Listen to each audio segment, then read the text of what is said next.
Fortunately, it did not want to click in very well. So in the meantime, I just want to show you the beautiful bike I have right here, the 2024 Honda Transalp. Fortunately, cc engine.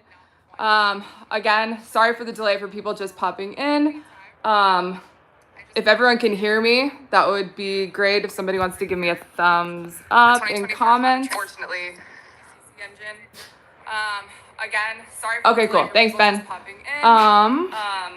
Hold on, now I'm having reverb. Sorry, guys, hold on. Great if somebody wants to give me a thumbs up in comments. Unfortunately, engine. Again, sorry. Okay, cool. Thanks, Ben.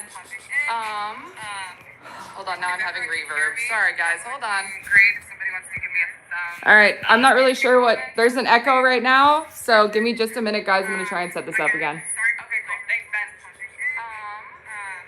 Hold on. Great if somebody wants to give me a thumbs. All right, I'm not.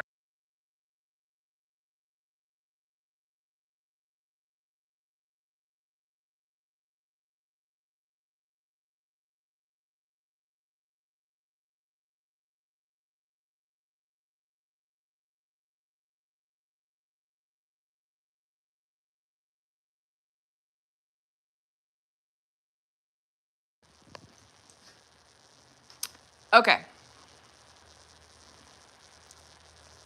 Think we might have fixed it. Cool. Okay. Hi, everybody. Which I think you can. Okay. And we're back to an echo. Think we might have fixed it. Hang out for just a second, guys. I'll be right back. Okay. Hi, everybody. Which I think you can. Okay. And we're back to an echo. All right. Well, we're going to do the best we can here. I may have to restart the live just because this is an epic fail. I'm so sorry. But in the meantime, I am going to start talking about this bike. So one of the things that I know has come up in the last couple of days is just that why did I buy this bike? Because it's not exactly an ADV bike. Well, the reason I bought this bike is actually because I need a touring motorcycle that has ADV capability versus being strictly an ADV bike. So I will actually be selling Lorraine my CB500X here in the next few weeks, just because I think having more than 2 bikes in the garage is a little silly right now. As you can also see, our garage is very full of motorcycles. So yeah, just trying to keep my dirt riding to my CRF 250 that I just bought, and then the touring with Giselle, the new Transalp and Edition, to my fleet. But yeah, so here we are. Obviously you can see she's kind of like an upgraded version of the Honda CB500. Little bit bigger, obviously heavier. You've got the 750cc versus the 500cc. You've got a 21-inch front wheel, 18-inch back wheel. One of the things I do really love about this bike is the modes that you have, which is becoming more and more popularized as technology gets better. So I'm gonna try and do this as best as I can with my phone. You can obviously see down here, if you look at the top right, you have your standard mode, you have your rain mode, you have gravel, which here you can see ABS comes off. I don't know if any of you have had a CB500X and understood that the ABS does not come off on that bike, but it does not. And if you do get into some gnarlier off-road stuff, it is kind of a pain in the ass when you can't turn the ABS off. So this is a nice little upgrade. Then from there, you have a user mode, which you can program perfectly for yourself. I haven't quite gotten there yet. And then sport mode. Obviously, sport mode is to have quite a bit of fun while you're zooming around. In general, one of the big things I really like about this bike is that I am 5'10". I am not tiny. And so, here, we're gonna try and experiment here. Being able to stand on this bike is very important for me.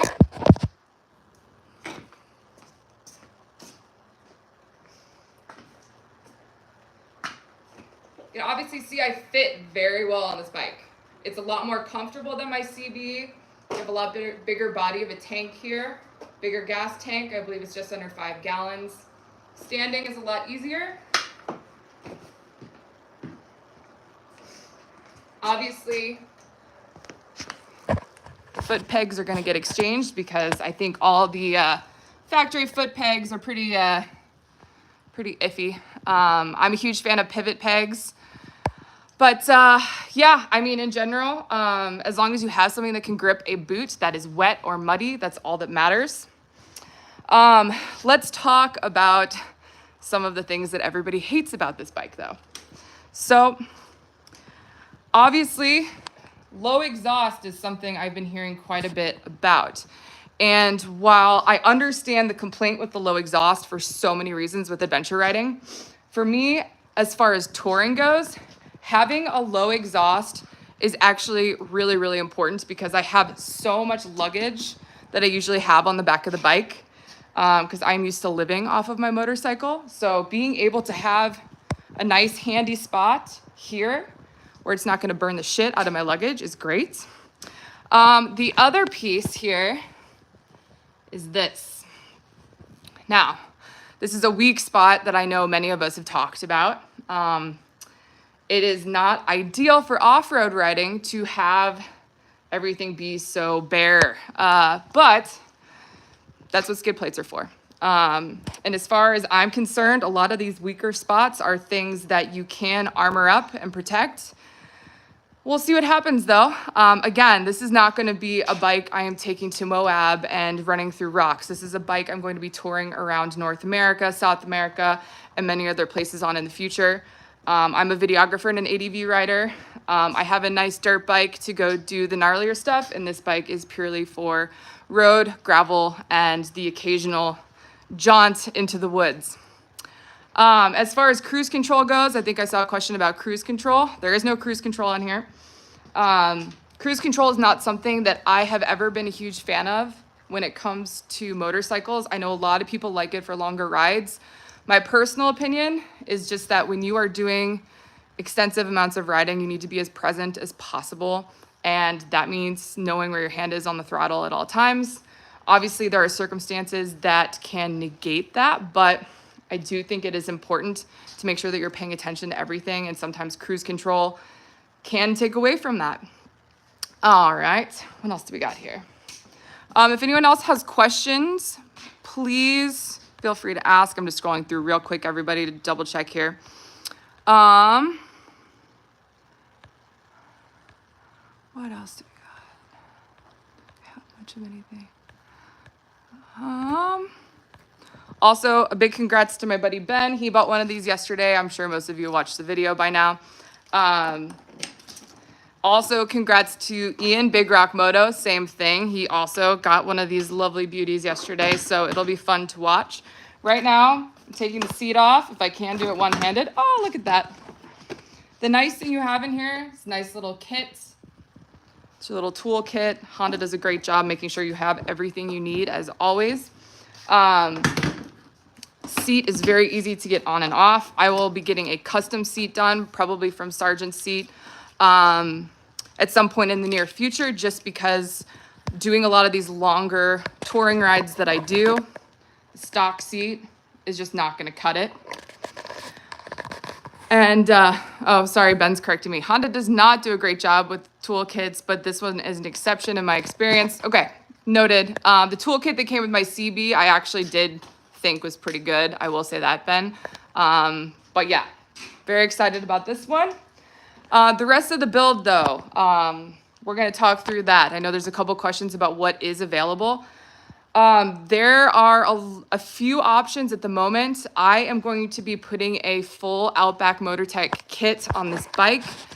We are going to do crash bars. We are going to do, obviously, the skid plate because, oof. We're going to do pannier racks in the back, rear luggage rack, have everything essentially be set up. I'll probably get a front guard as well. I'll probably put either 50/50 or 70/30 tires on here, just depending on what the first few trips are going to look like on the bike. Obviously, pivot pegs to replace these guys. I love pivot pegs. I swear by them. I've had them on my CB for a long time. They're very easy to ride in, very fun to ride in. And there's a lot of, I think, movements you can have with your feet to help control the bike even better. I know not everybody loves them, but I do. Tom, was this my first choice for a new bike? Yes. I had been looking at Tenerays for a while. I do think they're amazing bikes. I think if you are more of a adventure rider that is going to be getting into advanced level stuff, that's a preferred bike versus the Transalp that I just bought. However, that was not what I was looking for. I've been mildly obsessed with the Transalp since they announced it last year. I did not know they were going to be coming to North America this quickly. And the minute that I knew that they were in Bend, Oregon, my friend Ben, a dork in the road, messaged me and told me that I should probably go buy one with him because they only had 2 in stock at Pro Caliber. So did that yesterday, and essentially got my dream bike. I got to rip around on this thing a lot yesterday. It feels like it was built for me. It's a great bike. It's got a lot more power. It's a lot more fun in the corners, but it has not gone off-road, and I won't be taking it off-road until I have a skid plate on this thing, as we previously discussed. What is the first journey I plan on taking the Transalp on? Okay, we're going to take a brief interlude from the build out. The first journey I am going to take is probably going to be around Oregon. I'm doing an amazing film project with public land stewards right now. We're filming a documentary about public lands in Oregon and how to take better care of them as a community, and in general in America and the Western US, where we have most of our public lands. And I am going to be doing a lot of touring around and filming of some of the more magnificent public lands we have at our disposal. And so I have a feeling I will be kitting up the Transalp and heading out east. I love Eastern Oregon, and riding through there is some of the most spectacular riding, I think, in the world. So just a refresh real quick, Outback Motor Tech will have crash bars and a full kit available, I think, in the next month. I do believe I'll be getting mine pretty quickly, just because I had actually put a bug in their ear about this when the Transalp was announced last year. So I've been on the top of their list for a while. Again, this just was something that happened sooner than I imagined, so I am beyond excited. Lone Rider makes... Yeah, Lone Rider also does make nice pegs as well. I just, usually if I find a product that I love, I stick with it. And in that regard, let's continue talking about what else I'm going to build out here. So I, again, am tall, so I'm going to be putting some rocks risers on here, just to raise the handlebars a touch. I did that with my CB, and my CB is a dream for me to stand up and ride on. So just a little bit of lift in the handlebars will make it a lot easier. Again, I'm 5'10", I'm about 140 pounds. So being able to move the bike around and have that sustainability of direction is super important for me. Obviously, double take mirrors, stock mirrors are going to go. I think double take is the best you can put on your bike. They're indestructible, and I would know with how many times I have crashed and wrecked over the years. Obviously, the crash kit system is going to be Outback Motor Tech. Tire-wise, I swear by Motaz tires. I'm hoping that I will get a nice 50-50 or 70-30 set from them. They're pretty amazing. As far as accessories go, I think quad lock is the way to go with the dampener. Definitely go with the charging device. It keeps your phone charged the whole time, so you can have maps open, you can have Rever open, etc. I will be putting, as soon as one is available, I've been shopping around, I will be putting a new suspension, at least on the rear, because that nice ass end of the bike will be carrying most of my luggage. So making sure that I have a little bit of suspension there is super important. What else do we have? Quad lock. We're covering just about everything. Oh, let's also talk about hand guards. So I know a lot of you are aware that I love hippo hands. I had an incident, I think last winter, where I had to ride, I think, a 16-hour day from El Paso to Austin, Texas in the middle of winter. It was about 26 degrees. And on a whim, I put hippo hands on my bike. And I swear it's the only reason I survived that ride. And during the winter, I won't take them off. It is just like having hand warmers on your bike. This bike does not have heated grips, so hippo hands are a necessity. They're also going to be teaming up with Molecule, which is another great brand here in Oregon, and they're going to be making armored hippo hands. So versus going with bark busters like I had on my CB, I'll be using the armored hippo hands and Molecule collaboration. That will be coming out in the next couple weeks. I'm working pretty closely with Hippo Hands at the moment, doing a lot of video for them. So as soon as I have a date on that, I will let you guys know. But they're absolutely incredible. It's a great product. Really, really recommend. And as far as luggage is concerned, I think most of you know I'm a Giant Loop ambassador and a Giant Loop girl. So this whole end here will, of course, probably have the Round the World panniers. I'll probably throw a new Tillamook bag on there. I've got my Rogue toolkit, my Rogue bag that is my toolkit, sorry. I always do a nice little zigzag handlebar bag. I'll put a tank bag on. And then, of course, pannier pockets on the front. That's usually where I keep essentially my tire gauge, a little bit of chain lube, zip ties, because zip ties save everyone's ass. And yeah, that's pretty much it. Let's see what other questions we got here. Hold on. Upgrade the exhaust. Yes. Again, because this is such a new bike, the upgrades are kind of in the process of coming out right now. So as soon as they're available, I will be sharing links on my YouTube to keep everybody posted and to keep everybody connected about what I'm using and why. I have not found an exhaust I want to upgrade to yet. I think there are only 2 on the market that are on back order, just like the Outback Motor Tech crash kit. So that will be something I do as well. All right, what else we got? Wind protection. All right. Okay, Garrick, sorry, I missed you, but I think I did cover the Giant Loop bags for you. Also, I know that we are in a hard luggage versus soft luggage debate in the ADV community pretty consistently, but I am very much strictly a soft luggage gal. I will be till the day I die. I think it's just a lot lighter, a lot more manageable, and a lot easier to travel with. And I would know, I lived off my motorcycle for almost 18 months. So highly recommend Giant Loop if you need good luggage. It is durable, it's waterproof, and it lasts. So highly recommend. Again, wind protection. We have a nice little windscreen here. In general, in comparison with my CB though, the wind protection is super great. The front end here dissipates the wind a lot better. The bigger, obviously, size of the tank up front helps with that. I have not had the chance to really take it into windy off-road conditions. I will at some point. If I feel it needs an upgrade with the windscreen or whatever else, I'll probably add it. But I've been able to manage with my CB pretty well without needing to upgrade anything with wind management. So hopefully it'll stay that way. All right, let's see if we want to do a full pan of the bike. Sorry, I have to do this slow. This is from this end, and I'll go to the sunlit end in just a second. Hopefully get my shadow out of the way.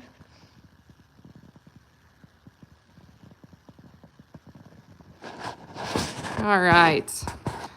Have I named the Transalp yet? Yes, I did. I named her Giselle. And one of the reasons I named her Giselle is because I usually tend to name my bikes after badass women in either films or books that I read. Giselle actually is from the Fast and Furious films, and considering she is making a comeback after Fast 10, I believe. I don't know how many of those they've made. I'm very excited about it. I'm a huge Gal Gadot fan, and yeah. Pumped. Let's see. I talked about tires. Molecule skid plate is great. Agreed. Seat concept seat. Possibly. Ben, she did die, but she comes back to life. So, yeah. Sorry, guys. Fast and Furious spoilers if you haven't watched those movies yet. I'm pretty sure, though, if you haven't started watching those movies, you're not going to start now. So, lights. I have not had an issue where I felt I've needed to upgrade lights. The lights on this bike are very standard Honda. I don't know. I don't feel like I'm the type of person that upgrades anything unless I need it. And I think these bikes come off the line really ready to rock. So I'll keep you updated on that. Again, seat concept seats. No, I'll probably go with Sargent if they decide to make a Transalp seat. It just kind of depends on what is going to be coming out. Again, brand new bike means that the aftermarket products that come with it and accessories are few and far between. So we'll get there. I'm willing to share, what did the dealership offer you for your CB500? I'll share. I will say I got offered $2,500 for my CB. And while I know Lorraine has some cosmetic damage to her because she is an adventure motorcycle that I've been living off of, that bike is in unbelievable shape mechanically. She will run for a lot longer. And I was almost insulted by that price because I know how good a shape my bike is in. I know what I've put into it. And she's going to find a good home with somebody that wants to ride and ride well. Probably a female that's just getting into it and really trying to understand how to manage their weight, the weight of the bike, being off-road, etc. So yeah, it was an ouchie. Oh yeah, I love ouch. Yeah, it was brutal, but it was also then very easy to turn around and say, no way, this bike is worth way more than that, and I'll find it a much more valuable home. So let's see, just want to make sure I didn't miss any more questions. Tenere feels very top heavy. Yeah, I mean, when you get into these bigger bikes with the higher CC engine and also with the bigger gas tank, it's going to be heavier. This bike is definitely heavier than my CB. I do think weight-wise, it's distributed probably a little bit different than the Tenere. I have no issue moving this bike around. I have had a lot of experience moving heavier bikes. I'm not that great at it. This one is a piece of cake. My CB is pretty easy for me as well, but yeah, I've had no issues managing it. Again, though, I haven't really taken it off-road or dealt with it in any circumstances where there's been uneven pavement or things like that, so TBD. Yeah, trade-in sucks, you guys, especially right now. By the way, highly recommend not financing right now if you don't have to, because interest rates are excruciating. So if you can, trade in, but also watch out because they are going to lowball you every time. Just word from my experience, I think sometimes the better call is to sell your bike either on Craigslist or Facebook Marketplace, and then take the cash you have and go buy, or buy something that's lightly used. Buying new is not something I ever recommend. This is an exception for me because I have been dreaming about this bike for a very long time, and she's so pretty. Any plans on changing the colorway? No. So as of right now, she's going to stay as is. I think just because being one of the first ones in North America, I think keeping this logo and the color scheme is something that I'm going to take a lot of pride in. I am going to be making this more of a show bike. Lorraine was much more of a gnarly, I'm going to figure out how to be an ADV rider bike. This is going to be a relatively clean kept, more manicured bike for me. She will definitely have days where she gets pretty muddied up, but we are going to try and keep the aesthetic as nice as possible. Doing any trips to Cabo with Ride Adventures? Oh yeah, hi Jeff. I'm not going to be doing any trips with Ride Adventures. I do highly recommend going down to Baja with them if you get the opportunity. It is such a fun experience. I also just really, really love Baja in general. It's such a wonderful place to go ride motorcycles. The people are great. Tacos are good. Tequila, always great. But no, I won't be doing any trips with them anytime soon. I will probably be going down to ride in Cabo at some time in the late winter, early spring. I didn't get a chance to venture down there last year, and I've been missing it terribly. So I have been, itching to get back. So I'll be down there. But I will keep you guys posted, obviously, with the trips I'm going to be doing. For that trip, I'll probably just be taking my 250 in the back of my beautiful truck. And go from there. Am I going to switch the stock tires right away? It's going to depend on how quickly new tires come in, to be honest with you. I'm going to start shopping tires here in the next couple days, see what I can get, and see what I like for the bike. The big thing too that I'm keeping in mind is I am going to be working with a whole bunch of brands to be building this bike out. So I'll be doing a series of videos on my YouTube channel where I will be including what brands I use, why I'm using those brands, and I will piece by piece be showing you guys how I'm doing the build out, why I'm doing the build out the way I am, just so you can see from an adventure touring perspective what should go into kind of a standard level bike for this type of traveling. So yeah, I will be switching the tires out before I wear them out. Absolutely. While these tires are just fine, I'm a princess and I like my off-road tires. Let's see. Chris, I was impressed by the amount of turn lock it has. Yeah, the turn lock is so easy. I actually did 3 different U-turns yesterday, just kind of taking some testers, and it U-turns like a champ. My CB actually has a really good turn radius as well, but this thing is rad. Super, super easy. Yes, it is heavier than the CB. I believe it is just under 500. I'm not sure on weight. It's just something I should actually know. If any, Chris or Ben, if you're still there, in the comments, if you could throw up what the weight is, and I'll say real quick, I can't remember off the top of my head, but yes, it is heavier than the CB, which for me is a huge selling point, because when I'm doing a lot of these cross continent trips, I'm unfortunately on highways with tractor trailers, with a lot of big ass trucks moving things, and when the wind and weather kick up, having a heavier bike feels so much safer than being on my tiny little CB, fully loaded down with luggage and tech and basically everything I own. 459, thanks Ben. Yeah, so under 500, but it's super easy to manage. I think the weight distribution, like we talked about earlier, is fantastic with this bike. If I can move it around easily, you definitely can as well. Poly wrap on the bike to protect the paint. Maybe, I'll think about it. It is definitely something I should do, because if I'm going to be doing an extensive amount of traveling, it's going to get dings. The 500X is $439? Really? Why did I think it was lighter? All right, well, my ignorance is showing. Yeah, so it's not that much heavier. It feels heavier to me. Let's see. It would have been fun to collab of your bike and Ben's bike. Yeah, I mean, I think the big thing to remember, Ben is going to be test riding his bike to, according to the internet, thanks Ben. Ben is going to be, I think, testing his bike as far as maneuverability and how it rides, I think, before he decides to keep it. I could be wrong. Ben, you can correct me if you would like. But I'm going to be diving into my build out pretty hardcore pretty quickly. I have almost all my parts ready and in with the brands I'm going to be working with, so that the minute they're in stock, they'll ship. The things that are in stock are already on their way here.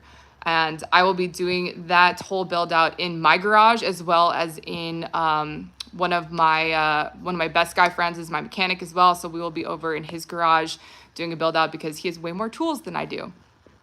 But yes, in the end, I would say Ben and I should definitely do a side-by-side if he decides to keep his as a touring bike.